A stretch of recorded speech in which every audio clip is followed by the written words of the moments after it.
zeni. Ngati nkhani imeneyo kuno kulibe, dziwani kuti nkhani imeneyo ndi yabodza. Takulandirani ku AMTV Malawi kuchimake kwa nkhani zenizeni. Ngati nkhani imeneyo kuno kulibe, dziwani kuti nkhani koma dziko la Malawi linafika ponena kuti limayamba kunyambita leader wa nthawi imeneyo. Kumaona ngati kunena kuti president wa nthawi imeneyo. Basi mukanena kuti Arthur Peter Mutharika akudwala. How dare you say that? Hey, inu mukuona ngati president Mutharika azakhala wamuyaya. Hey, wina alesata kumwali. Too. That's why we can say good APM can die. That's why we can say good APM is sick, because everyone can die. Why do you people do reverse psychology? Mapezeka kuti mukupanga zinthu zodabwisa kwambiri, mukuganiza modabwisa. Ndikufuna live ya lero ndiyambe ndikukamba chinthu chofunikira kwambiri. Kodi Reserve Bank of Malawi ndi chani? Reserve Bank of Malawi ndi chani? Kodi likamanena Reserve Bank. Okay, now ndikubweresani ku chapter 4402 ya malamulo a dziko lino. Gawo 4402 ya malamulo a dziko lino imene imapereka Reserve Bank of Malawi Act. Imanena unena kuti, what is this act? Act imene iyi ndi chani? This act is for the establishment of the Reserve Bank of Malawi to regulate the issue of banknotes and coins, to confer and impose the Reserve Bank of Malawi certain powers or duties to provide matters connected with banking, currency, coinage, and for matters connected therewith and incidental thereto. Mwachidule, Reserve Bank of Malawi imapangidwa kuti iyendese chuma cha dziko. Chuma cha dziko chicha kuti chiyende imayendesa Reserve Bank of Malawi. Monetary policy ya dziko imayendesa Reserve Bank of Malawi. Chuma cha dziko chathu kuti chiyende bwino, amene amakhala ndi direction ya policy ndi reserve. Ku reserve kuja kumayina kukhala akadaulo, akatakwe, amene akuyina kukhala ndi masomphenya a dziko, kuti dziko lathu lipange ndalama, kuti dziko lathu lipite patsogolo pa chuma. Direction yake imayina kuchoka kuchani? Ku Reserve Bank of Malawi. Those are the experts, the technocrats. Ministry of Justice, kumene kujaku kuti madolo ake so otero, komano iwaja, despite having my PS, the other technicals, crats, not class, crats. Kumakhala kunena kuti, kumakhala bwitisika kapena kuti crowded ndi politicians. Ndechifukwa chonena zoti Ministry of Finance imatha kukhala reserved kapena kukhala covered, barrier, kukhala ndi barrier ya political influence. Chifukwa cha ma minister of finance is answerable to the president. Pamene Reserve Bank is answerable to we the people, to the constitution, to the law. And then amata kupangidwa guide policy direction the president in the the first response to them imakhala yandani ya the law. Iwaja, they will be there whether and amaina kukhalako whether kuli DBB, kuli MCB, kuli PP, kuli UDF, kala kuli chani, kala kuli chipani chanji, zipani kala zimene zizabwere. Reserve Bank will be there. So Reserve Bank ndi maso athu. Ngati economy ikukanika, tisanayambe kuloza zala mwanamveka. Anthu oyenera kuloza zala ndikuwanena kuti inu ndi chakuti chanu, ndi anthu opusa, mitu youmayo, mitu ngati magwafa. Ndi a Reserve Bank of Malawi. The governor, the chanchani, koma makamakaso, anthu amene amakhala consistent, because my governor aja amasinthidwa most of the time. So tikamati Reserve Bank of Malawi si governor yeka. Governor uja ndi nsogolera, ndi face, is just a face.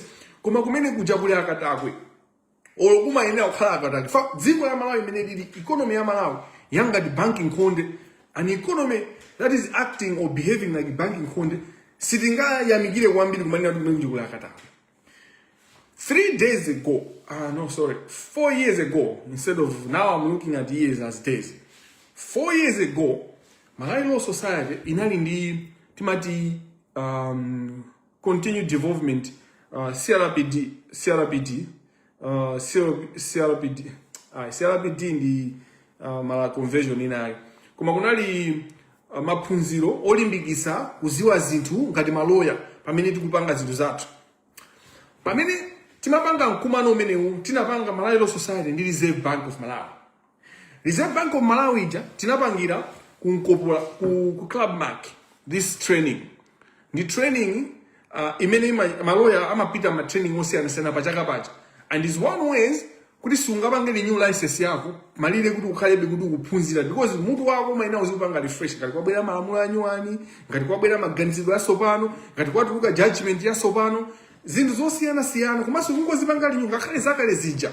Maloya timayenera tizizikumbusa mmene amapangira ma doctor, mmene amapangira ma engineers, makamanga mmene amapangira anthu IT people all the times amayenera kuti apange ma package osiyana anyuwani azipange refresh. Even my accountants, I'm a account with the system yanyuani, as you will zanyuani is bangabang. So you need to continue educating yourselves.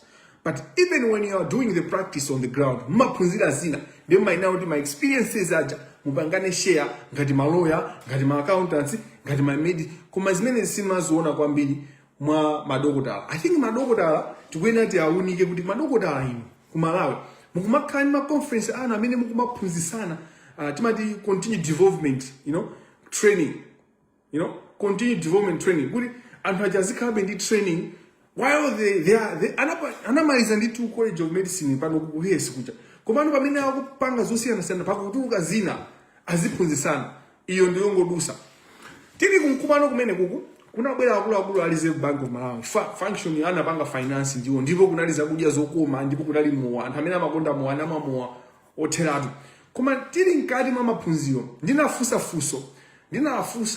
ma guys a Reserve Bank kuti inuyo mumanena kuti kwachayi yusunguyipanga hodi. This was even before kwachayi sanasanduke chibwafu mene asandukira pano kuti 4 years ago. So I told these people, I asked these people, but fuso limene maafusa fuso limene limaweruza. So I asked them the question, but the question was limaweruza kuti inuyo ndi still ziko watu ngati kusokonekera ndi chifukwa cha inuyo simungamanene kuti andale akusokoneza chifukwa inuyo you are the ones that control economy yathu mumapanga managing money policy currency yathu mumapanga managing mumayigwira ndi inuyo kapena kuisekerera forex imene imayendera foreign reserve minor. So anthu achanapanga admit political pressure and all that. Koma chimene ndinatola point onena kunena kuti amalawi ambiri tilibe, we don't have balls, what I call balls. People don't stand their ground. A lot of people in Malawi, ndi mbwetete, ndi anthu mumalemekeza ndi inuyo, kapena ifeyo timalemekeza. Kuma nomuka aunika bwino anthu achamuka atenga ndikuwayika apo. Ndikuwayang'ana bwino. Mwaona kuti anthuwa, these people are stupid.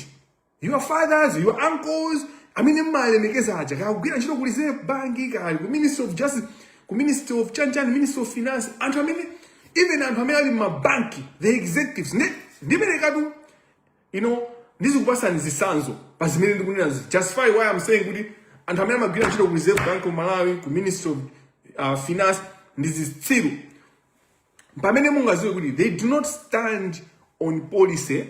They don't stand on policy in terms of the direction of the country. Iwo aja amapangidwa move ndi zoganiza zachina Alfred Gangata andali. Amapangidwa move zoganiza zachina Amwanamveka, zoganiza zachina Collins Magrasi. Anthu onena kuti zimene akuganiza za mthumba mwawo. Are you following me? Economy yathu ya ku Malawi imapangidwa manage by zofuna za andali, zofuna za aguba, zofuna za kateo. As simple as that.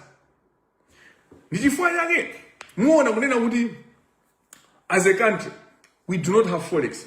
Kuma mudziko momwemo anyina kalimu we are a sad nation. Achina Karimu, this is not even good. Mwanswa Karimu has been getting money from these banks. Amatenga forex kuma bank amene wawa. You should check kuti inuyo sumada baunena kuti I want to challenge Reserve Bank of Malawi. Can you give us a report how the last 5 years forex the banks, how the banks have been spending their forex? As simple as that. So anumanena kuti Alexious sumakhala ndi umboni wangadu ndi umene kunena kuti mwauza Reserve Bank of Malawi Atipase a record. They should give us a record as a public. Could you, in the last 5 years, or even in the last 3 years, in the last 5 years will be better. Because it will give us, they are the one thing National Bank, yabanga transact, yagawa, Forex, yaguti. Forex, yokwana maguti, yabita uku.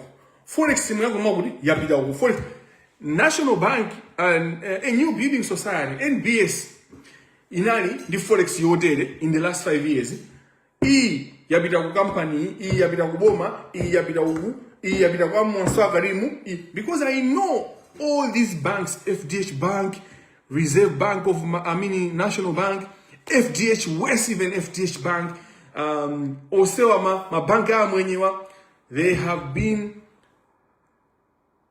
mabanga manipulate the forex. Mabanga manage black market, mabankiwa.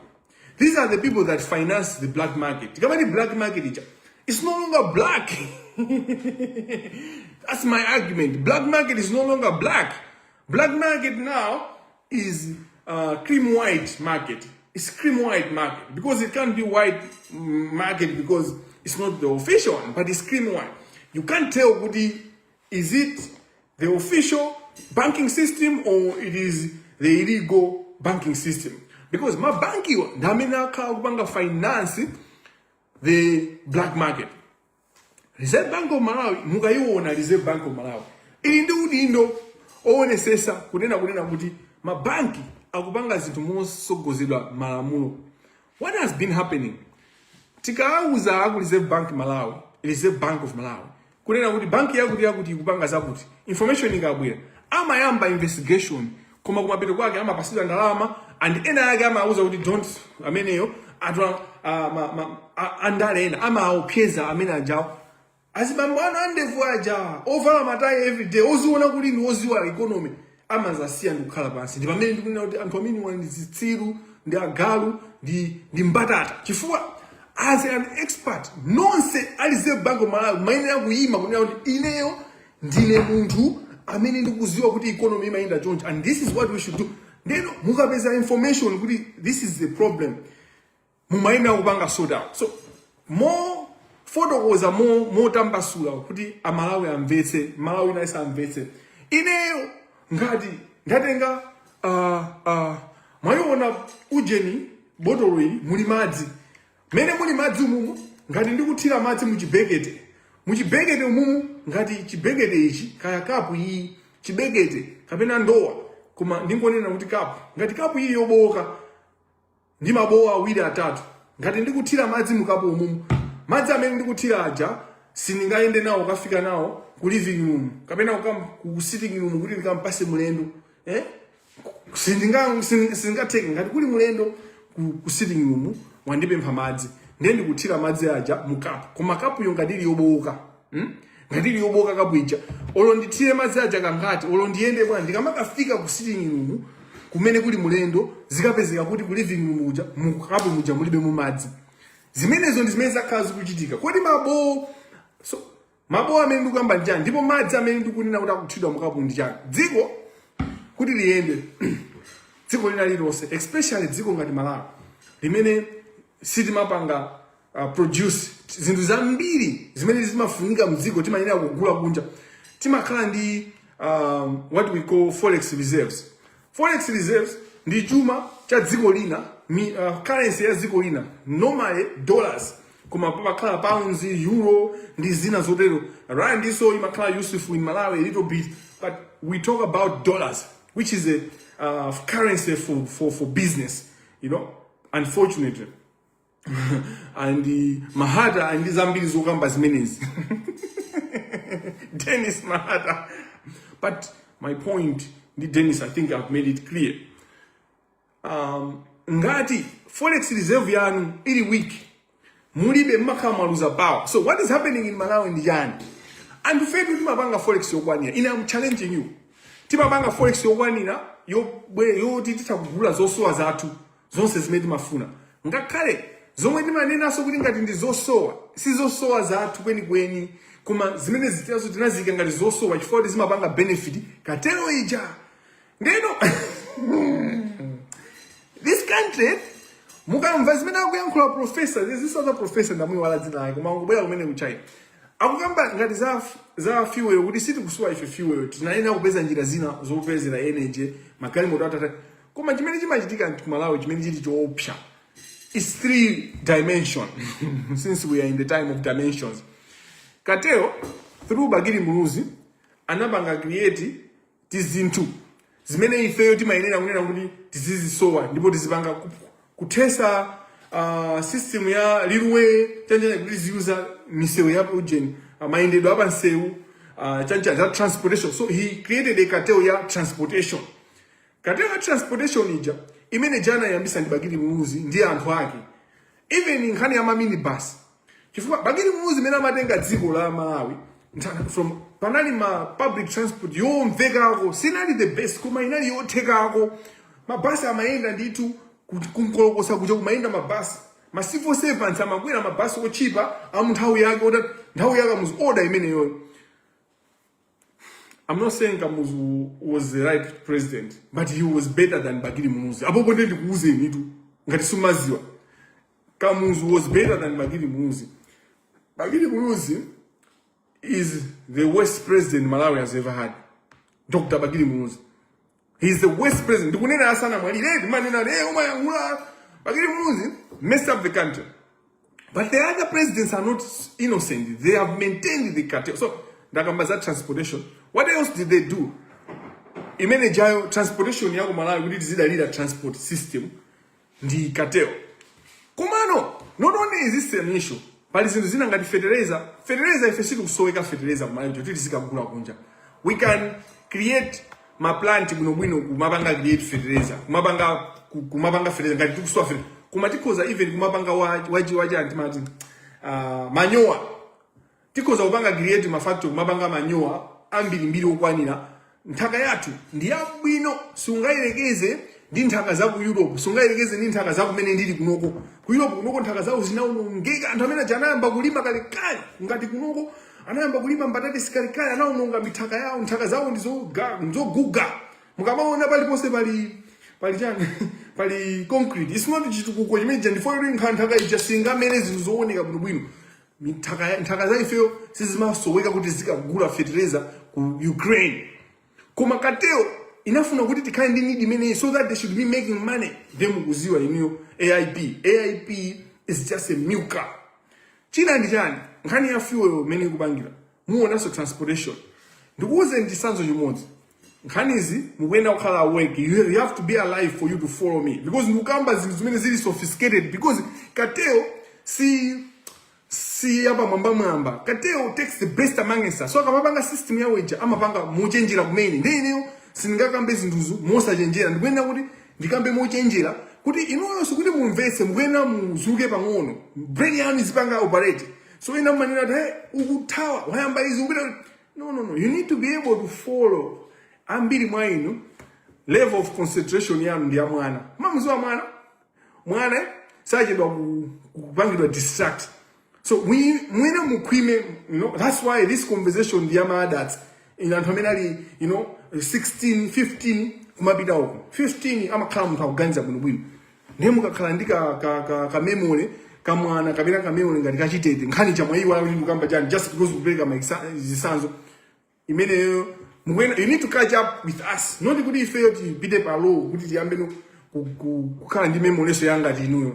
I hope you're following me. And sindikufuna kukunyozani, ndikufuna ndikuuzeni zeni mene ndikuyuzira waizi Kateo. Fa Kateo jamafika kuyangana maso ndikuyuza kuti iwe Felix Tamblas ndiwe wakuba. Ndipo umaba, ndipo ukabandira mazija, umaja ndi anzako awa, abunke, umaja ndi zione, umaja ndi kuwata mbasula anthu aja, umakanyenga nzalama za Malawi kugwisa ntchito kanyengera uyu, kanyengera pano kufuna so unyenge wakuti. So zonsezi ndizofunikira nditu. It's part of the conversation ya corruption ya money laundering. Chifukwa jani, you need to follow the money.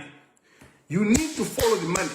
Any process of a crime, whatever is happening, chimena kupangira, kaya kugula tae, kaya kugula madzi, kaya kugulira sex, because they are buying sex using your money. You need to follow the money. And anyone that is tainted with that money, I mean, that bangi in contact, timulula kaya. Nedi kufuna ndipeleke warning, kwa majani, kwa diva, kwama MG3, MG2, MG chani, kwa nonse, even mahule, nonse, even kama mahule azibambo kaya ajizimai, if you come in contact with money that has been stolen from Malawians, if you come in contact, Ndalama zimene zabedwa, nisongo yatu, we'll follow you up and you are part of suspects because you have come in contact with process of a crime. Process of a crime. Then magamba za zinthu zimene kateo inapanga, inaika, zonena kunena kuti azipanga benefit, azipanga ma profit from kuzuzika kwathu. Kuti chinthu chijaisama chipeze pafupi. That's why we don't have ma companies kumalawi. That's why we don't have ma factory. That's why we don't. Zinzambi tima ina kuti to use a road. They are trying to benefit ajina Rashid Gafar ndazi nzawo. Anthu amene akhala opanga benefit kumalemera inikumanda kuti awawa ndi amakhala juma ndi corrupt system imene Bagiri Muluzi anaipanga basi kungoisiya kungoiponya. Bagiri Muluzi should never get respect anywhere in Malawi. He was supposed to be in jail. That's where he belonged. Koma munapeza kuti munantereza munja atakubera ni kashi blah blah. Now, chimene chili chopesa mtima ndifana chimene ufuna kuti muziwe mumvese Malawi bwinobwino. Other than creating these barriers, what the Gadeo does, which is very, very frustrating for me, I mean, indeed enlightened like me, is kuti ndalama zimene tili base chifukwa choti azipangisa kuti to find products is very difficult. Timapezeka kuti timapanga spend more money than we should have. But even in the spending of more money, amabaso ndalama zija zokagulira chani zinthu zija kuti tikatenge chimanga kwina kwake to use transport ta ujeni truck ikhala yawo mtengo apanga okha odula tanye chimanga chijaso sichikafika so Wadimark tinena kuti chagulidwa chimanga koma sichikafika. Are you following the kind of crime we are dealing with, the kind of financial crime we are dealing with, the kind of kuba kumene tikukanga nawo deal with yo ndikuonena kunena kuti ndikwa chimizi ndikwa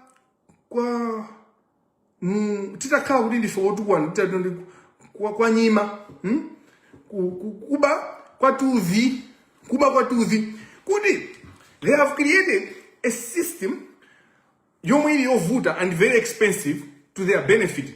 Now when we find enough money, whether our own money through taxation or whether through kuti tatenga ngongole, which is most of the time tatenga ngongole mabanki so at a higher rate.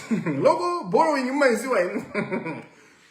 Ndama zija kuti tiguleso zinthu zimene tafuna zija amazibaso. It's insane. Then taina nga mkamani na kuti wapenga suti ni madandaula kwambiri kabela ni madaba. Ifwa zinthu zimene zimachitika ku Malawi munthu amene ali ndi nzeru amayenera kupenga kumene. Munthu amene akuona the enlightened person and the pressure yoopsya kumalawi kuti amene amaona zimene zikuchitika and the pressure yoopsya unena kuti kupenga simwena kumpanga blame atapenga. Now these things zimene ndakamba zija, Reserve Bank of Malawi, what it's supposed to do is to look at the situation, to manage what they have, to ensure kunena kuti zimene zingapezeke zonse zimene zikupezeka tikamatira zinthu mu reserve zija, tikamatira mu forex reserve, mu foreign reserve muzikhala kuti ndichotseka chilibe mabowo. But what has happened in Malawi, Reserve Bank of Malawi yo ndi imeneno ikumatsegula so mabowo ndikumadya nawo onse aja, they are part of the issue. So the only thing, Agudi Gafar once bought 40 trucks at once. He was given one for free. I was young in 2005. Umphawi wa Malawi is ngochira ubanga create is self-made by ourselves. Umphawi wa Malawi ngochira ubanga ande osewa wawa amene ali kusogolowa kuti achina Kabambe, they know it. Kabambe anali ku Reserve Bank of Malawi palibe chimene anapanga ngati Kabambe anakanika kusintha zinthu ku Reserve Bank of Malawi mufuna mumpase president mukuti mukupanga chake. That's why you see Kabambe who meet Chakwera, who smile and who hug Chakwera. I'm not saying ampase zibagira Chakwera, kapena kuti ampase makofi Chakwera, but ukakumana ndi wakuba munthu amene wazuza Malawi ukuina body language yake ionese kunena kuti you are mad seeing this person. Ukuina body yako ikuina impange reject, but the body, yeah, kapena thupi kapena mzimu wa kabambe sungampange reject chakwera because kabambe is in the same category ya mbava. In fact, kabambe ndi chakwera okuba kwambiri ndi kabambe. This is why today mukuona zituzi za kabambe ndi chakwera akusangalala kuti achina ntumbu kapene paja ndimangona ntumbu kawa antumbu kawa madijana. You know, my point is anthu amene akuzuza Malawi, anthu amene akuabera Malawi sitingamasekerere whether ndanani anzathu kapena tikuyenera tiakwire sangakhale anzathu. You cannot be friends with people that are causing havoc in Malawi. It's not possible. The friends of my enemies are my enemies. It's simple as that. Izizi musazana mizidwe. Adani anzao anzake my friends adani ako ndi adani ako amene o. Amene amachezerana kumasekererana ndi adani aiweyo usazapage mistake ndi adani ako amene o. Reserve Bank of Malawi. Reserve Bank of Malawi ndi udindo waukulu kuzera mu malamulo a Reserve Bank of Malawi Act. Pali zambiri zimene anthu amene amapasidwa zoyenera kupanga. Komano ndimafuna ninene kunena kuti kumene kuli anthu ambiri mbiri amene amapanga, kuli ma directors amene amayang'anira zinezo including za external currency. Kuli anthu amene amangoyang'ana za external currency transaction. Kuli anthu kumene kujawa amangoyang'ana transaction kuti 200 million yachoka uku yapita uku.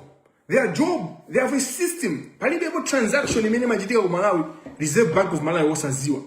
And the law demands kuti banks iwena kuti ipange report ma transactions, any suspicious transaction. So any transaction imene kuli ndalama zambiri 100 million is a suspicious, especially ka account yonena kuti kumangopezeka 200 kwacha, kumangopezeka 2000, all of a sudden kufika 100 million. That's why pamene mukuona the transaction ya Amalis Hotel, there's no way Amalis Hotel was going to be possible if the Reserve Bank of Malawi sinali mudiu. Reserve Bank of Malawi nali mudiu. Reserve Bank of Malawi. So what am I calling you out is to wake up, to arise, kuona kuti Reserve Bank of Malawi ndi vuto loyambirira limene tikuma nalo ku Malawi. Ndichifukwa lero akudzuka ndikumayankhula zopepera kunena kuti money laundering yachuluka. Ndipo money laundering pamene yachuluka ife taapanga woni. You what? You did what? What the hell? Like, you did what? Money laundering yachuluka ndipo apanga woni. And how much seweresa? And you see, for most Malawians, zili normal, sakusunthika, sakupsya mtima, kuti inu mukuti anthu zachuluka ndemu wapanga woni. What are you doing? Money laundering kuchuluka ndikuti mukukatika ntchito. The governor of Reserve Bank of Malawi akuina kupanga resign. And amene ali director woyang'ana kuti ma transactions amayenda bwanji has to resign. The Reserve Bank of Malawi has to get hold of Financial Intelligence Authority kuti mukupanga chani, because you are akuina kupanga link, akuina kupita ku ACB kuti ACB, what are you doing? Systems that are working and that are intending to save Malawians. And amene wawa mumalipira ma allowance, ma salary ambirimbiri ndi anthu amene akuyendera zimagalimoto zokuti inu mukumadabwa kuti amene koma zimene akupanga palibepo, ango yang'anira kapu imene mukuyenera kuti chuma chanu chikhalemo chomwe mungathandizire kuti ma business aziyenda, kuti mukhale ndi forex, kuti mukhale ndi chani ndi kuthekera kothandizira moyo wanu, kosinthira ma business anu, kuti even mulembeti mayeso takunja forex palibire koma mukuyang'ana luga akuchoka kuyani ku Nigeria akumpasa zima hundreds of thousands of dollars koma anthu mukanika even kulipira amwine $5 imene yoti mulipire Netflix ikukanika. Reserve Bank Malawi is watching this. Reserve Bank of Malawi, when you look at Cashgate, muzaona kuti Cashgate ija amene anayibasopa, anayinyambita, anayilera, amene anayiyamwisa ndi omwe wa Reserve Bank of Malawi ndi ma banks oseo. Now ndikufuna nditseke ukamba za Reserve Bank of Malawi kunena kuti ife ya Malawi tikuyenera kunena kuti samangoonerera zinthu.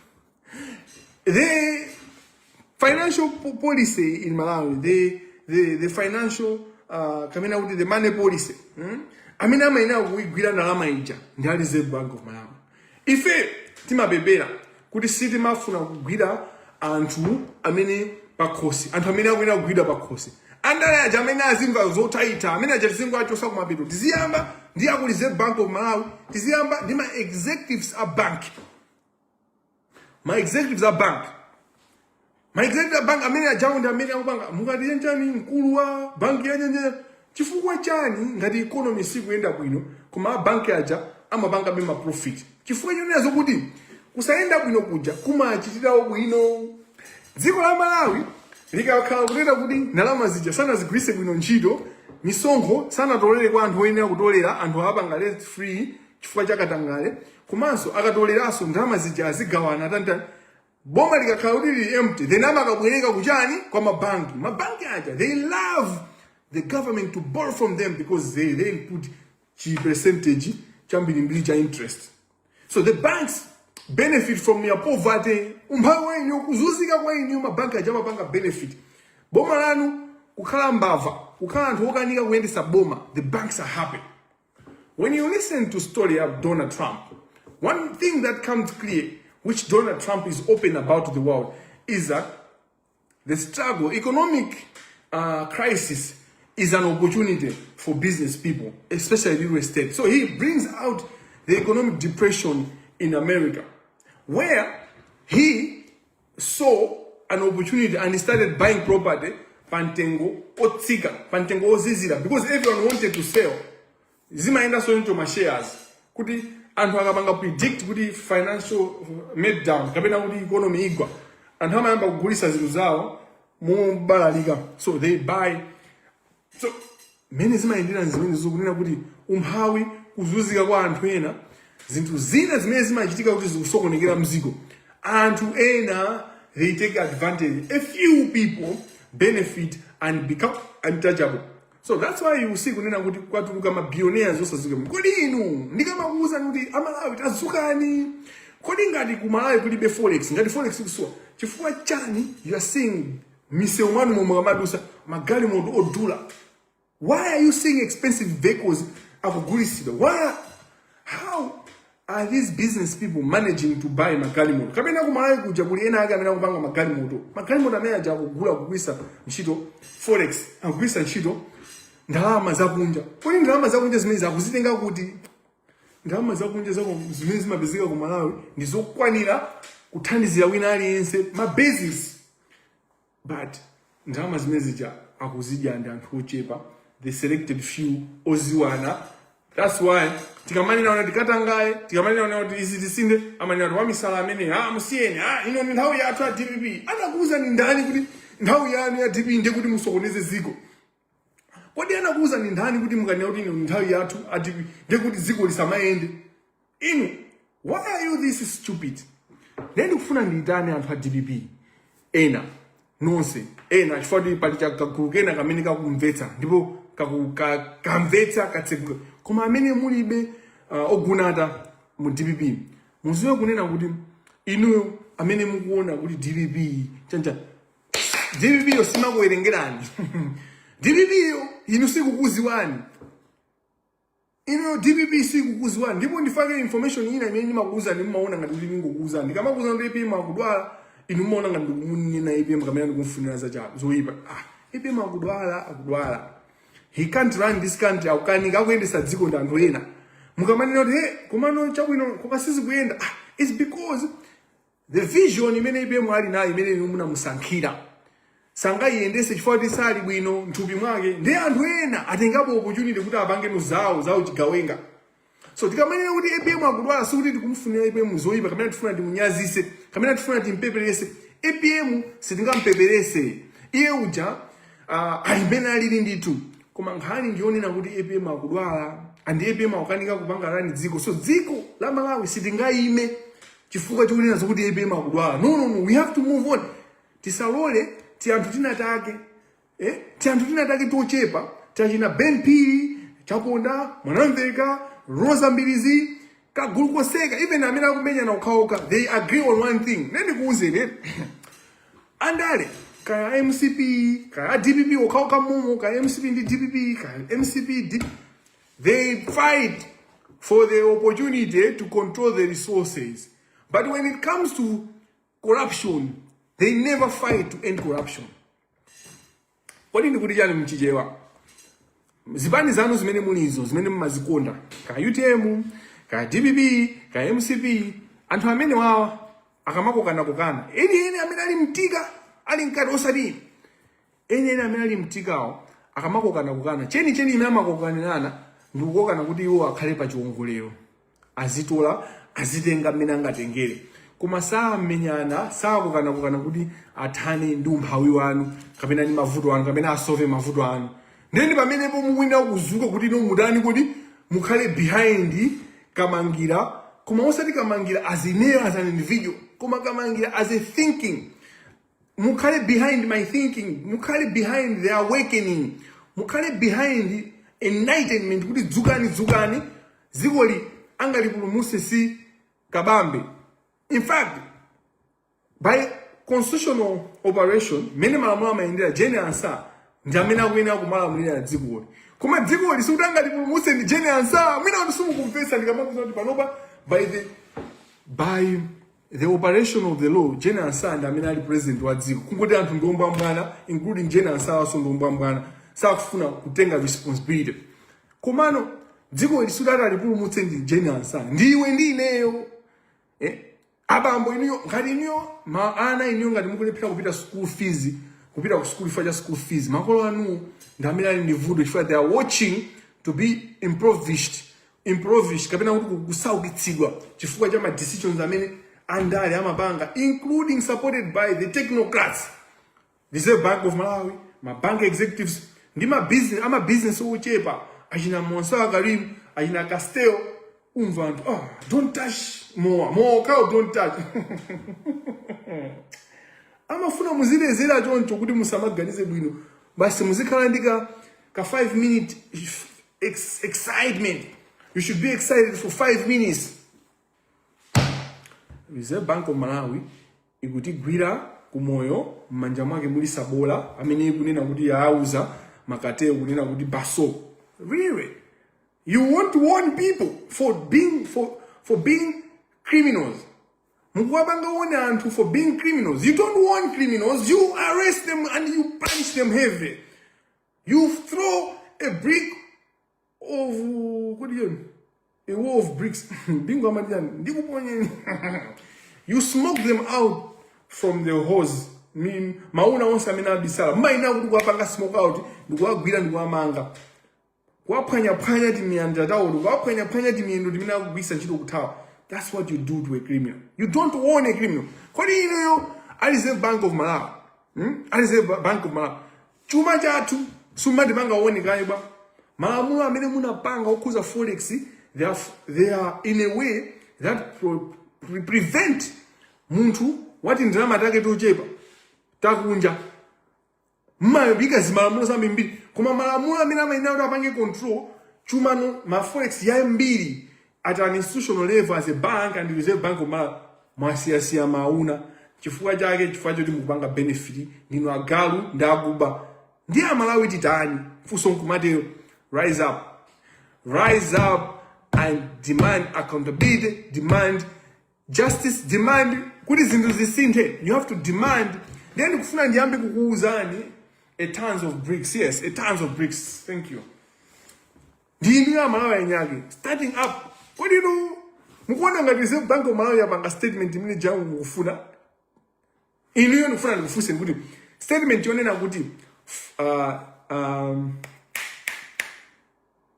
umbava kapena kuti kusuka ndalama kapena money laundering ma activities akuchuluka ku Malawi. Mukuona ngati Reserve Bank yafuna kunena zimene zija. The work that we have been doing, the work that I've been doing, apanga force anthu aja kuti sangapange hide. It's not, you can't hide it anymore. So kazitu kusapambana. Now, what you do now is to demand accountability. What you do is now to demand accountability. Asakunamize ni ndima jargons kapena cha terminology here ndizovuta. What happens is this. Andale amanamizira ma technocrats. Matechnoкраts amanamizira andale. Koma onsewa ali limodzi. Ndi chimodzimodzi a opposition. A opposition azinamizira aboma. Aboma amanamizira a opposition. Kuma anthuwa kumbali kwa kudya limodzi. Chifukwa aliyesa akalowa amanena akuti aja anaononga. Kodi 2020 atalowa achakwera. Samanena kuti adivi aja aononga maiza zonse. Panopa zithupsa tikuyamba nokufinya zithupsa. Atalowa adivi amaticha. Koma before then 2014 adivi amanena kuti kashigedi jaro achosamo zonse. Chair atalowa TikTok also ikupanga zake so. But I'll get back. Just give me a minute. TikTok.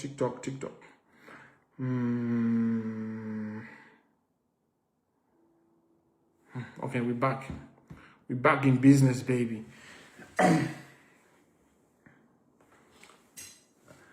Ache adaloa ankana utika muzwa ba muzose. In 2024, in 2004, kamera 2005, for 2004, bingo anayo wina ngati wa UTF. Kena kwata atukuka ache aja. Na yesu anamba unena kuti ache anaononga chili chose. Which was true. Within 2 years, imene Joyce Banda anatenga udindo atamwalira bingo. Atazalowa ABM ankanena kuti Joyce Banda aononga chili chose. Kuzabwera 2020 atalowa achakwera ndi chilima ankanena kuti aononga chili chose DPP. DPP ndika it's a vicious circle. Kunena kuti it's the same language. They will speak the same thing. Anwaja, they fight to who controls the pace so that asibanga benefit you. They are now. They create generation wealth out of your backs, out of your sweat. Ineo ndinanena 2 days ago or a day before kunena kuti Michael Us osampasa sodanga ronena kuti azikuyankhula nizopepera kumanena kuti anthu amene ali mboma amaba tikwaziwa. We are, as a country, we are past a stage where timanena tizinena kuti kumalawi kuchitika corruption, ku MRA kuchitika katangali, ku polisi kuchitika nkhaza, ku MDF kuchitika katangali. No. Panoma ni nthawi yonena tizinena ku MDF kuchitika katangali, aupanga katangali ndi Brigadier General Kuwani. Dan Kuwani ndamene aupanga katangali. Tikapita ku polisi aupanga katangali ndi Aluhanga. We will be pointing names. Amene sakumvetsa kuti live kapena conversation main point yake ndi chani apange exit asikapanga zina zake zimene angamvetse. It means this conversation is not for you. Kambirano mwachepa nawo baba kapena mwachepa nawo mami mama mwachepa nazo izizi amene sakumvetsa kuti kambirana chani. Don't waste our time. This is not your conversation. You have not yet reached to enlightenment that we have.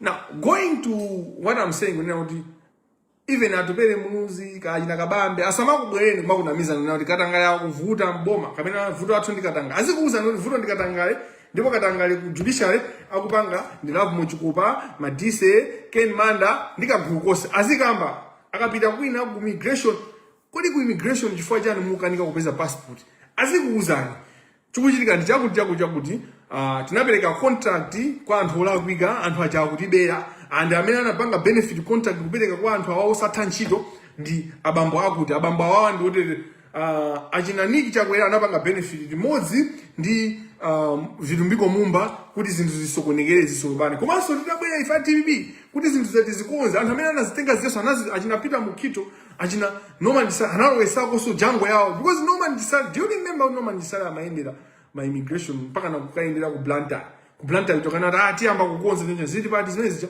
munayiwala memory yanga tichitete muli ndi memory yanga tichitete amala simuchita kuyiwala.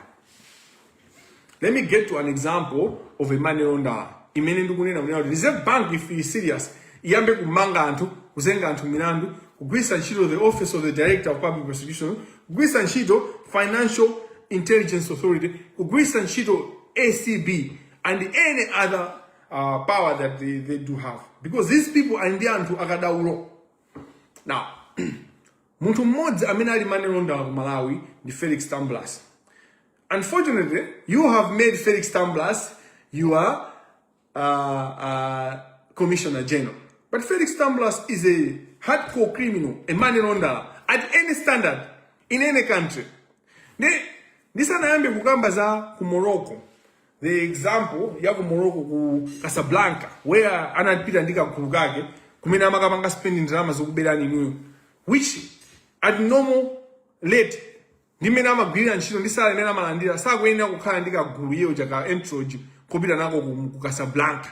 Kuchoka ku Malawi kupita ku Dubai, kuchoka ku Dubai kupita ku Casablanca ku Morocco, kumene kujako makagona mukuziwa kuti achina Felix amagona chani ndimu yangu ndikuwuzani hotel imene amagona zomwe amapanga ku hotel uko Makeo amene amapanga. I will tell you, just give me time. Mungu ndipasanda koma ndikufuna ndikuuze nino kuti background ndikukupasani chisanzo kuti si lero limene Felix wayamba kukhala money launderer.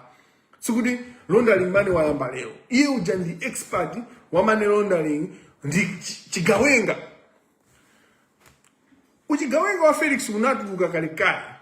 Kuemara sikoyamba kukhalako wakhala kugwira ntchito kuemara kuja. Wakhala kugwira ntchito kuemara for a while. Wachita kubwera pano ngati bwana kuemara kuja. Koma asana sankhidwe nthawi ya MCP ya Tonse Alliance kunachitika chinthu. What happened? Mzungu ndeni kufuna ndikupasani chisanzo chimodzi chokuonesa kuti Felix ndi money launderer, and ndi money launderer kuti maiko ena amaziwa, Malawi timaziwa, dziko limaziwa. Ndipo President Arthur Peter Mutharika mene amamusankha kukhala yeyo joyang'anira Malawi Malawi Revenue Authority, kukhala bwana mkubwa wa ku Msonkho House, anali akuziwa kale because nkhani zili ku court, and ABM amasata nkhani za ku court, and ABM akuziwa bwino nkhani ya corruption in the judiciary. In fact, I've had conversations with APM, not anyone else, not get to the Kabina Ndanda na Mena Muzungu, not Dayankulana ndi APM nkhani za corruption ya judiciary. So he knows exactly the issues. Why? Ndikuuzani chifukwa chimene APM still analola kabina kuti the cartel within DPP inalola kuna Tamblas akhale MRA boss despite him being a money launderer. Pamene mungazoti dziko uli. These people are not set out to fix this country. They are set out to fix their pockets, their finances. They are set up to fix their future and the future of their country. Inu ya Malawi ndamene mungena kuzuka ndikuna kuti ya dziko lathu litikwena titeteze. No kadu. Ine ndikukupatsani kuthekera kwanga everything I can. I'm giving all my life. Kwa inuyo ndikukuuzani ichi kuyenda choni. I risk my life. I risk so much things. Zima ndipweteka mukamapanga za uchitsiru kapena mukamalola zisiru zina zake zizikulepera because aliyense panoba kwena kupachika kupinda majani mashati kapena ena nsumazi wa kupinda shati aliyense akwena apinde shati ndikunena kuti dziko li tipanga fix toka. We are going to fix our own country. Uchitsiru ukena utani ute palibeso zonena kunena kuti mwakuti mopasana mulemu. Your Excellency, how His Excellency, how is he His Excellency? Akalabanji His Excellency and ziko lukuloa kuchimhombo kulibe forex. You don't even have a solution to forex. What is the solution yomo DPP yabolesa in the 9 years, in the 9 months that they have been in power? Kataka nika kupeleka direction ya dziko kumene kupita. Don't expect could they do that in the 4th year. Anyway, Felix Tamblas in 3-4 years ago mene Tonse Alliance inali mpampando kunabwera ku Malawi nzungu amene amachedwa dzina lake onena kuti William Bilderberg. Yeyi ndi nzungu chigawenga cha ku South Africa ndi mbuno ndithu, ndipo anabweresa ku Malawi kuja 20 million US dollars. Izi tusisa mu film izi sinkhamba kama chabe.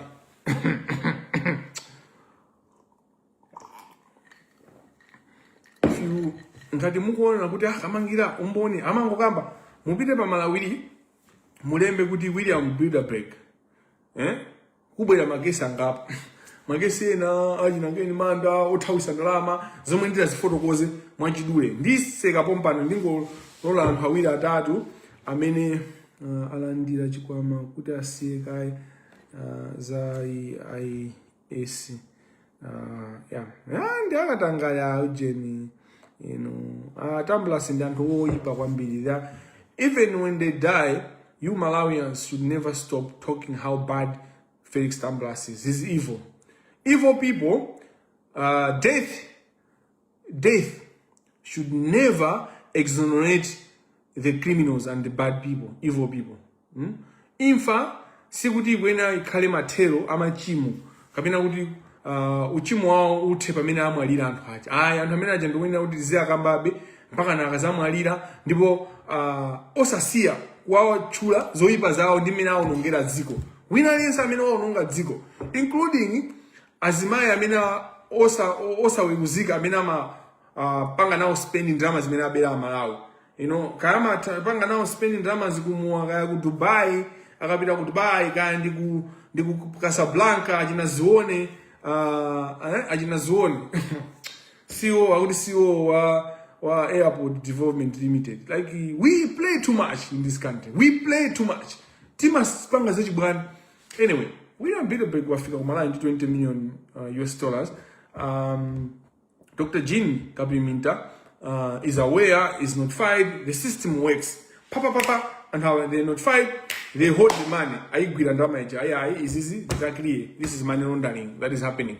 Money laundering, the process of a crime, dramazi, or the terrorist financing. They want to finance a terrorist attack in America or in Malawi or in any other country in Africa, maybe in Kenya and all that. So they hold that money. Then from Mayamba land, obviously. And then, as you know, the cartel is alerted. Hey, Kuphedula Ndalama. They will not Malawi at case how many months basically Malawi 15. Oh, ina ongo funa kuti aje nawo. Komano mwini tumba. Amene drama zija ankaziwa kuti zikuenda choncho anali Felix Tamblas. Kuma Felix Tamblas ujasana liyeka. Kunali na Frank Mbeta, kunali anthu Edgar Kajere. Mamuzo Edgar Kajere chigawenga chimaoneka ngati kuti nchikusekerera koma chimakhala chikukuwerenga kuti iwe nditangopeza mpata ndikuchosa chiwindi. Amene undaji na Felix Tamblas, amene undaji na Edgar Kajere. Achina wapona kita janda ndonena kuti if they had a chance to take your life, they would just take it. Akusekerera, akumwetulira. Ndika smile kaya kunayiona smile ya wapona kita. It's an evil smile. They smile at you. Akuona kuti iwe ndithokoza kuchosa mtima. Basi tiwiga kuti ziuja iwe basi ukuphupha. These people are evil like that. Ndifuna kuti muziziwa kunena kuti mene amasokonezera dziko, mene amabera drama is worse than kukucheka mtima, kukuchosa. Ifama kusiya ufe pang'ono. Ningati kuti kukutema pang'ono, uzituja magazi pang'ono, uzifa pang'ono. Kumamva ululu onse uumve bwinobwino. Mene amakubera ni chuma chanu, kukubera ni tsogolano, kumaoneka ngati ni osalimbikira. Mene wayambira munthu kutipula 0/100. Chifukwa chonena zokuti Forex reserve muja mene timatira madzi mukapo mujani ndimoboka madzi aja angotayika mukatiramu madzi azangotayika. Economy is benefiting only those that are stealing. Amene ali pamene popo. Anthu aja atayigwira mlandu wayamba malo aja pang'ononjo. There was no way they were going to win the case legally. Ndalama ija atayigwira zinapeza onena kuti William Bitterbeck anamangidwa. So manali makesi angapo. Panali kesi yomanga William Bitterbeck as a money launderer. Panali kesi yogwira ndalama za Bitterbeck as part of that criminal trial. Imene imakhala kuti forfeiture. You forfeit. So chuma chikakhala kuti munthu sangachifotokoze kuti wachitenga kuti maina uchigwira ndipo mukachigwira imagine chimai chichi basi chasanduka cha boma ndi cha Malawi ndipo tichigwise ntchito mwa Malawi inuyo simungachifotokoze kuti mwatenga kuti koma makhala mukuziwa kale chuma chakuba ndithu koma amene ali ndi chuma ine ndikamafotokoza anthu za money laundering ena makhani mafuto iwe ufotokoze kuti ndalama zimayenda bwanji zachoka kutiko za money laundering ndezayenda no money laundering simayenda choncho. Munthu amene ali ndi ndalama uja ngamene ali ndi udindo ofotokoza kuti ndalama zachokera kuti ngatakulephera kuti akufotokoze bwinobwino kumangoti here ndimalimbikira I work hard ndataya madzi momoti afotokoze bwino mangoti I work hard ndimagona mochedwa makhala kuti ndiumboni wonesa kunena kuti imene uchitika pamene ndi money laundering imene uchitika pamene ndikatangale. The person that has the money is the one that has got a duty to explain where the money came from. Where we didn't have another Section 42 of the Financial Crimes Act. Imene mafukuza what financial financial of money laundering is, how money laundering is seen at law. Malamulo amaiona bwanji njira kapena kuti ukapyali otsuka ndalama. Munthu amene wapeza ndalama ineyo ngati apapa ndi $50,000. $50,000 ija ndikuyena ndifotokoze kuti imayenda bwanji. Ngati sindifotokoza boma limayenda kugwira ndalama zija. Ndetaganiza ndi anthu angati amene kumalawi kuchasanga fotokoze chuma chako. Ena ndi awa akumalemba pa Facebook kuti mwati munthu akaona wina ndi ndalama ndiye akufunsa kuti kodi tax returns kuyenda bwanji kapena kuti kodi wapereka nsonga umenewo ndi umphawi. Umphawi ndiwe Ayuba kaya. Ndiwe mphawi mmaganizidwe. Ndiwe mphawi mumaonedwa a zinthu chifukwa ndalama simangochoka kumwamba. Ndalama imapangidwa earn, and when you earn malamulo amanena kuti earn, pay as you earn. Pay as ukapanga earn pamakhala mbali yoti upereke kuchani kuboma kaya. Ndiye munthu ngadakunena kuti kodi mwapereka ameneyo ndiwophunzira ndipo amene is rich in thinking. So osauka osauka ndiweyo amakupanga ni shame ndicholinga choti musapange hold accountable. They shame you for demanding accountability. Ndizimene amapanga kaya. Imva Ayuba ndi wanzeru, Ayuba ndi osaopa. Inu mazi wanzeru inu. Munthu wanzeru amene ali public officer as a member of parliament, how can he dehumanize people for demanding accountability? How do you uwalatira bwanji, uwanyoza bwanji anthu, uwatukwana bwanji anthu, uwanena bwanji kuti anthu ndi umphawi when people are demanding accountability? Accountability can never be umphawi. In fact, ziko kuti umphawi wanu zimene zijazo Ayuba is a teaching yomwe Ayuba akutumidwa ndi Kateo kuti azikupanga ni shame kuti ukapanga demand accountability ndi osauka you are jealous poverty mentality. No. Not being accountable for the money you have. Imene ndi poverty mentality. Chimene mungaziwe nchonena kuti kulemeratu kamena kuchita bwino si wina aliyense amene ndi ndalama suti ndi ochita bwino. Anthu amene akuberani olali ndi ndalama ngakhale ndi magalimoto kaya ndi chuma, they are not well to do. They are thieves. Hello, the thinking imene mukuyenda kuyamba kuziwa pano pa Malawi, anthu amene chuma chawo chili from kukuberani ino anthu osauka, kubera Malawi, kubera anthu amene akusaukisani. In fact, kamene anthu osauka usawaza akusaukisani ndi anthu amene akuberani. Now anthu amene apindula pokupangani chipongwe, pokugwirirani plain kukufama kumakhala kugwirirani mwankhaza, anthu amenewo silinganene kuti ndi olemera. Anthu amenewo ndi osauka. They are poor. You can't. So we need to understand kuti sili kuyena tizilemekeza visiru kumalawi timalemekeza vifiru. Ndi anthu onena kuti anthu tikuziwa kuti watibera koma timati atisi andinithereshede amwene wandalama akayankhula amwene chilungamo chimakhala chete. Chilungamo ndi ndalamazo. Parliament teaching ena kamena machitika amene tikuena kuti tiapange counter. We need to counter these teachings because they are the teachings that make you sleepy, that make you drunk in a thinking yolezera. You're not open-minded, you're not enlightened. So timaina kuti ndipange counters minutes. Ayuba is one of the most poor people in Malawi. No matter if he tells you kuti ndi 3 billion. He's a billionaire.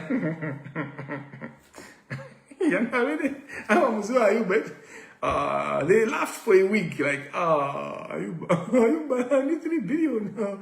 Whatever, what kind of assets, kind potential with, he's not a billionaire, not even a chance. But if he is, 30% of tax returns. You need to demand people's tax returns. Sulo, menena indi live, kind dzana. Wina kana zafusa zoni na unina kuti.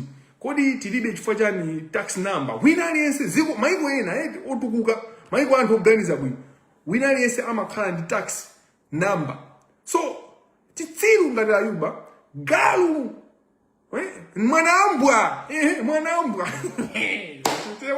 Isana chimeje mwanambwa. Ayuba ni mwanambwa. Mwanambwa ngati Ayuba asakunamize kunena kuti ndi sign of poverty. Demanding accountability and the sign of tukutukuka Malawi maganizidwe.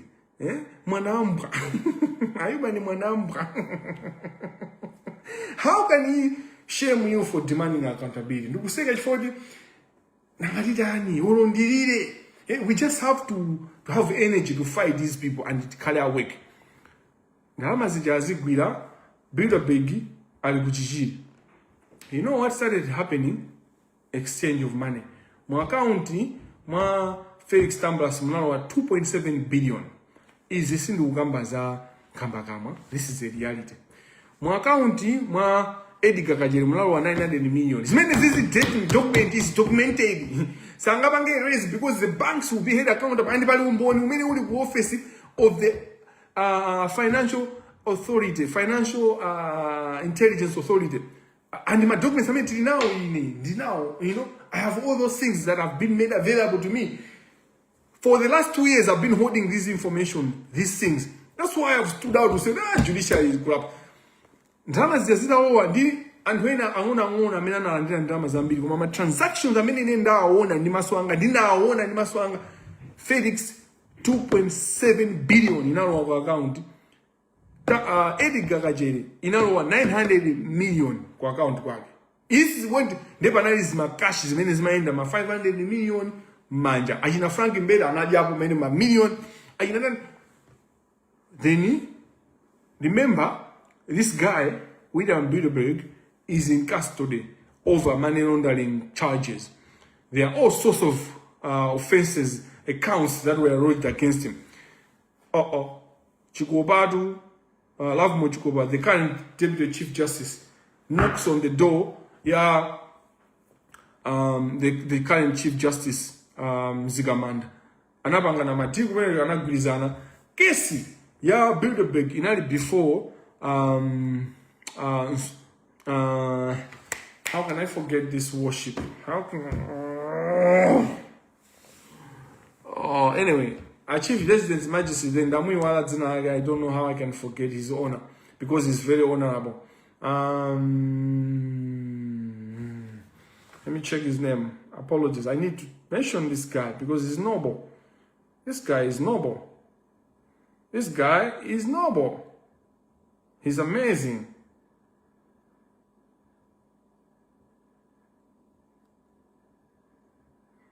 I need to know this, to remember this name. I can't not know. Yes. His worship Chisomo Nsogera. His worship Chisomo Nsogera ndamene amapanga manage kesi ya William Bilderberg. And the Chief Justice in that David Ao Amzikamanda ndi always love Muchkoba anandi Ndalama. Anandi Ndalama anamba kumopyeza Chisomo or his owner Chisomo Nsogera. Kuna udi abereke bail mukesi ya William Bilderberg. Chisomo Nsogera, because he's a man of principles, he's a man that stood his ground. He said that ngati mukufuna kuti muchite kundiuza kuti ndipereke bail Nsogera amene anauza kuti ndilembani email, write a letter, because amaziwa kunena kusogolo zizavuta Nsogera aja azayaluka. And he was a man, he's a man of principles. He stood his ground. All the lawyers know this. My lawyer amene amasadira criminal law and amasaid akuziwa kuti Nsogera stood out his ground. And if he had not stood, Banuba Bezali judge Nsogera. He's a man of principles. And the judiciary of Malawi, because it's headed by criminals, they hate people with principles. And how Peter Sudi Libe and have principles. I mean, Alibu, you know, Ajina Kabindu Aja, and Sindia Nunditu, Command Anima principles. I mean, they don't do corruption, you know, Olosa Pangazone Gera, you know, Ajina Tachare, Ajina. Mike Tembo kuli antama principles kuma ena nduna uli system inakanika kwa gwina. Nsogera stood out his ground. When he stood out his ground, Nsogera no how serious antwandi baka mabi anabanga yani recuse himself. He left the case. Case ija fana mamfinya kunchiro kuja inapita kwa Baraka, his owner Baraka, he's my classmate. He's one of the most soft-spoken person. Ndinapunzira naye wape osayambana ni muntu uja Baraka anandi 500 million. You know, I don't know what 500 million that gonna ndani. Koma ineo imene inapita kwa Baraka inali 500 million paka na muntu amene anatusiba. You know, anatosida pa bail. Chinasala nchani Ndalama. The same team ya Felix Tamblas wina undanu Edgar Kajere amene ali makini ndaji na Frank Mbeda mbali msama onekera ifa anaona oli timaonekera kwambiri ifa allowed we smell too much anabida kwa Ken Manda ujana kampasa mamilioni yake. Ken Manda anapanga release Ndalama kesi yomwe Ndalama zimene zinapangidwa hodi by a criminal trial, which is never the law. It can never happen like that. Zomwezo za uchitsiru zimene amapanga ndani Kenyatta Nyirenda, where he releases Chimwendo on a bail through a civil case. That is never the law. That is chaos. That is in any jurisdiction. This means just ngachitiki judge amena ukamangidwa koma kumayo mutima sekirana for amene awina kumanga anthu aja now also alimbali ya corruption. So he releases the money ya Peter Break, and that's how the money can ya Peter Break in a pesa kuti basi we Judicial Service Commission Financial Intelligence Authority wale mbele Chief Justice ngoikhalira kalata Malawi Society kupanga follow up chenye nkhani ikulu ndione na kunena kuti ayina bunke. So bunke ngati mukumuziwa kapena mumfufuze ndi amene anali paki kuonesa kuti ndalama zijaku zidusisa bwana. So ndalama zijatu even zafika ku Malawi amatha kuzibweza kupita ku South Africa kuzera mwanya mata ambiri and system yonse ndikuiziwa. Ndalama zomwe zija amatha amazitumiza kupita ku Dubai ndalama zoza. So amaziendesa kuti pena pake trace isowe kena ndalama zimsazone so zaenda bwanji. Amaziendesa kupita ku uzata kuti ababazi mazuona kena kuzasowa zabisa ndalama koma Reserve Bank of Malawi was part of the transaction. Mazwari ndalama imaenda jonji, and Reserve Bank of Malawi imaenda kugwira ndalama ziti. Mabanko sale, they are part of the cartel. Amene amapanga manage ka risk manager mukawerenga bwino mukayiona. So mwapeza nthawi ya Malawi kuti muziwe kunena kuti anthuwa ndi agalu, anthuwa ndi amwanamba okaoka, these people ndi agalu toka ndi agalu ndi amwanamba. Muone kunena kuti when you look at Amalis Hotel, Ulaya, one national bank, Ulaya ata amina na ku ujeni ku Morocco. Amina mone ngaludi Scotia zitu kipanga supporting ndifeyo Scotia zitu. He's the risk manager wa national bank. Mugayu fufuza nkhani ya Amalis Hotel icha. Mupeza unena kuti Amalis Hotel mena amaimanga inatenga loni ku national bank. Loni ija akuyendesa atamanga bank ija. One komanga mena mamanga hotel ya Amalis Hotel ija. Anatenga loni ku mena mamanga hotel ya Amalis. Anatenga loni ku national bank. Loni ija not only did they take loan, komasa anapita kujani ku Malawi Revenue Authority kunena kuti pass a tax break. Kuti sama bereka misongo pasi zimena magura kumangira hotel ija whatever justification they had. Kuma nthawi imene mupeza kuti kumene kujawo kunali ndani kodi Felix Tamblas. Ndika gulukena ajinaloza mbiri zanali kodi anali kumene kuja. You find kunena kuti bank ujeni ja hotel ija imaliza Amalis ready ayamba kupanga operate anamba kumango bereka jani ati losses also they are calculated. Cholinga jawo samafuna abwezi ngongoyi koma samafuna azibereka misongo. So Amalis Hotel mukayiona kuyambira chiyambi akhala kudya ndalama zathu akhala kutibera yamaliza Amalis atengapo zawo zonse ndipo atengaso ziwonjezera akuti gulisa Amalis jikampulikire koma in the sale National Bank benefits. How does National Bank benefit? It benefits because loan imene anayika mu system ngati kuti is bad debt by the virtue of the transaction ya pension funds kulowesa kunena kuti akugula this hotel. They then recover this what was supposed to be bad debt. So Ulaya risk manager of National Bank, he's the biggest criminal in this transaction. He's one of the main criminals in this transaction. But what do? We keep on worshipping that guy. And National Bank keeps these people because National Bank is a crime entity, is a criminal entity. National Bank is a criminal entity. This is a reality that I'm telling you. They were not supposed to be. They were not supposed to be part of that transaction, and they were supposed to hold that money. Billion cash bank that National Bank, as big as National Bank is. How were they allowing Ajina Collins because they were part of the crisis? So did you see how Reserve Bank of Malawi? Now I'm bringing you zinthu zimene zikusendeka zikukuonesani chili chose mujimake.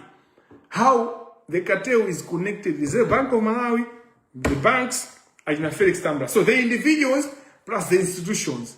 So it is not theory. Sizimanga how this is going to muma institutions mujaso muzukuti muli anthu eti amene akupanga akuthamangisa chindichi. Pale ena mu institutions muti even ali pamwamba samadziwa chimene chikuita zimango wayedusa pamba koma anthu amene ali awake, those that are alive, they know what I'm talking about and they know what is happening when it's happening.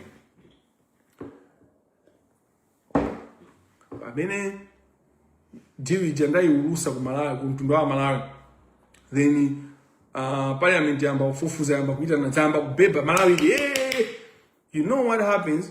Kumapito kwake after some time, wabwera uyu governor George Partridge, he suspended the trustees. Then they have brought in Stan Single. But why haven't the banks been punished? Why haven't the banks been suspended? Why haven't the people in the banks that were involved in the Amaris hotel deal not faced any punishment? It's because they are part of the cartel.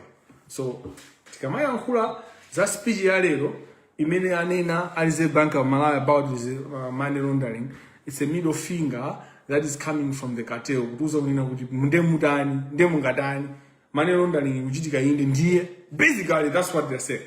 Now, nkhani ya ukapshari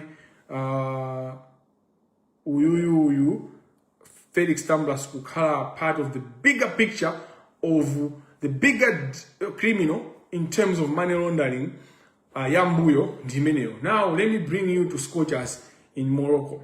I don't know if you followed, but I told you, Morocco, Kateo ikunyamuka ndimo Malawi ikasokonekera chifukwa cha kateo. Sina kuuza nzimene. I told you.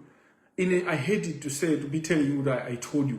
I want me to be saying we knew it and we did this, we prevented this. Ajinabeshes na madingwaji. Ndikateo imeje mene mapita ku Morocco. There was nothing good about that. Basi mene kuchokumanga jambulisa, basi cholinga jao nai kuti basi. Kwezambiri zimeza chitika kwene kuja. Even ajina jomu aja, tima anena bina bage ineso jimano mozima munena.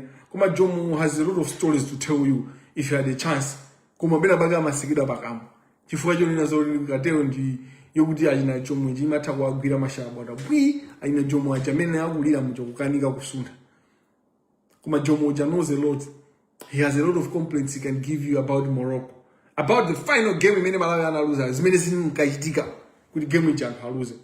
Now, ndingo kuuzani kunena kuti nkhani ya Tamblas video imene ndapanga share. That's authentic. Emergency AI. Ndipo amene akujambula video imene ndizione. Kodi zione ndi ndani? Zione ndi nzimayi uyu amene wasankhidwa kompano khasiwo wa ADL. Kuma alibe kuthekera kuti kosa alibe ukadaulo lolose okuzana ndi zimene zimagwira ntchito ideals zimene amapanga. Ndipo ndi munthu wakateo. Now, how did a group of people, an entourage, led by Felix Tamblas, found themselves Morocco, Casablanca? Finally, Jamala Jetavanga qualified. Mukumbukira kuti before some few weeks or months ago, Felix unfortunately lost his wife, but obviously there were a lot of issues, whether it's a wife or a partner or a girlfriend or whatever, but it was his wife. Damina Makanai, it was his wife. Marriage by repute, marriage by cohabitation, which is fine. I mean, that's fine. The only challenge is when I'm Grisa Chito, misonkho ya Malawi mu ndalama zakuba to the point where ana masuka kwambiri mpaka na munthu uja kupita ku Spain, I mean not to Spain, in Turkey, ku Turkey, and kumene kuja kukapanga jani kukagulisa matako kupeza kuti asana mpange operation jana muuza na muthupi mwanu mulivuto ili, so it's not advisable kuti mupange izi.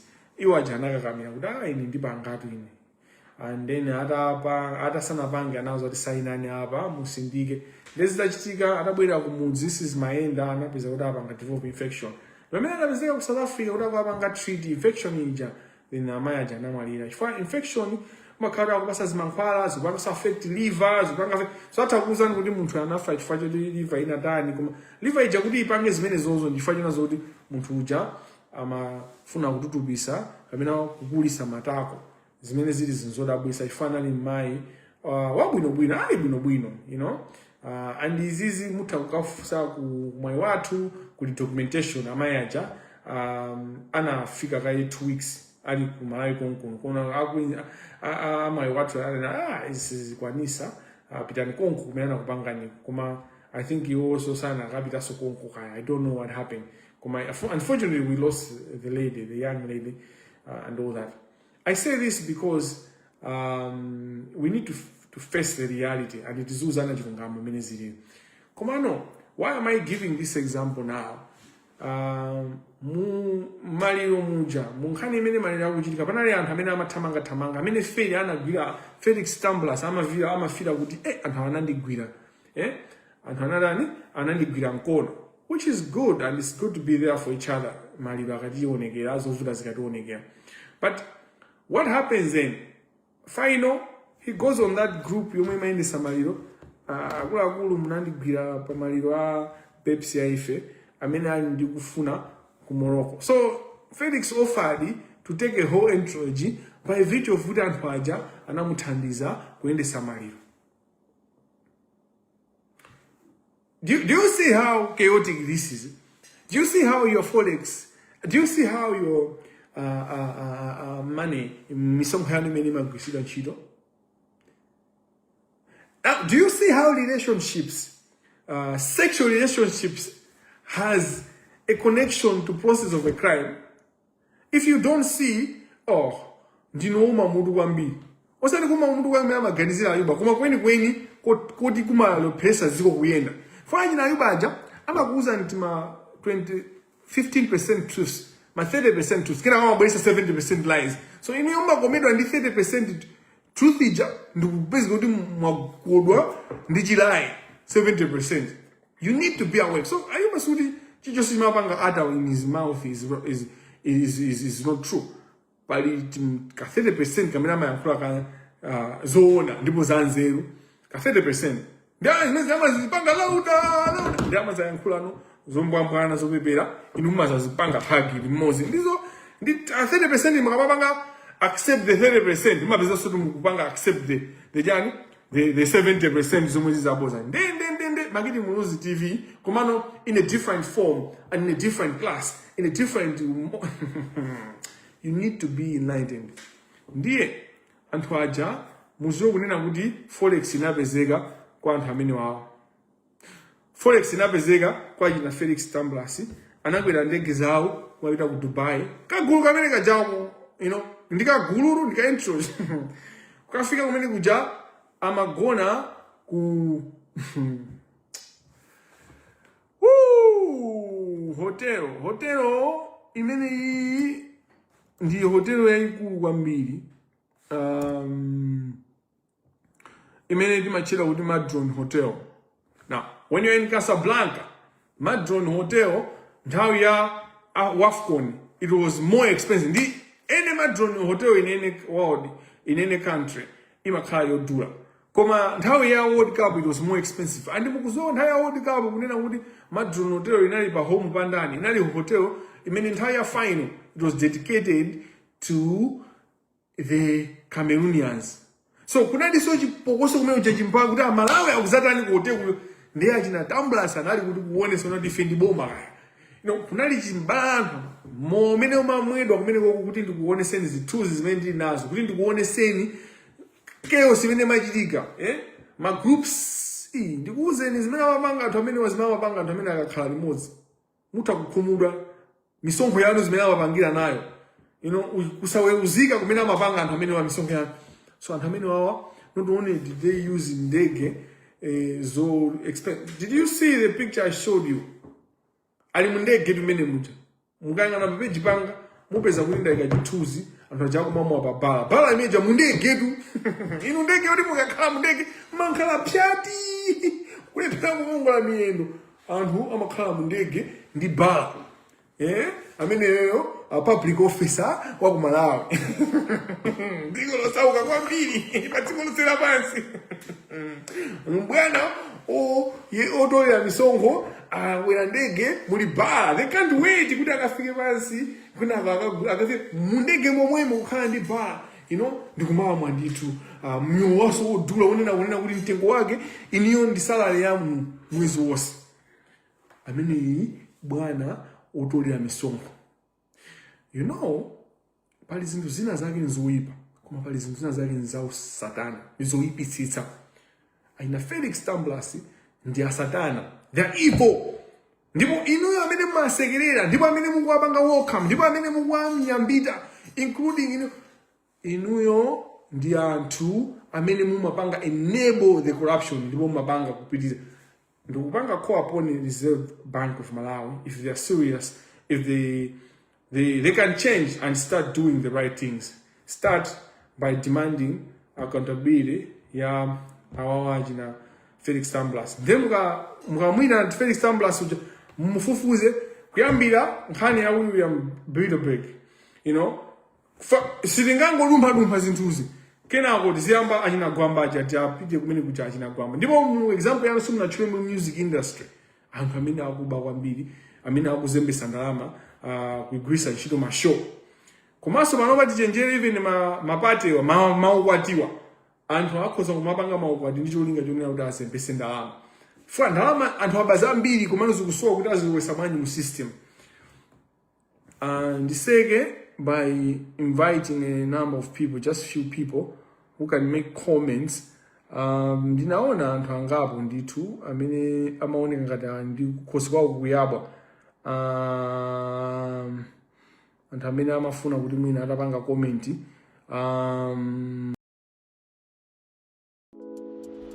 Osayiwala kupanga subscribe ku channel ya AMTV Malawi. Osayiwala kupanga subscribe ku channel ya AMTV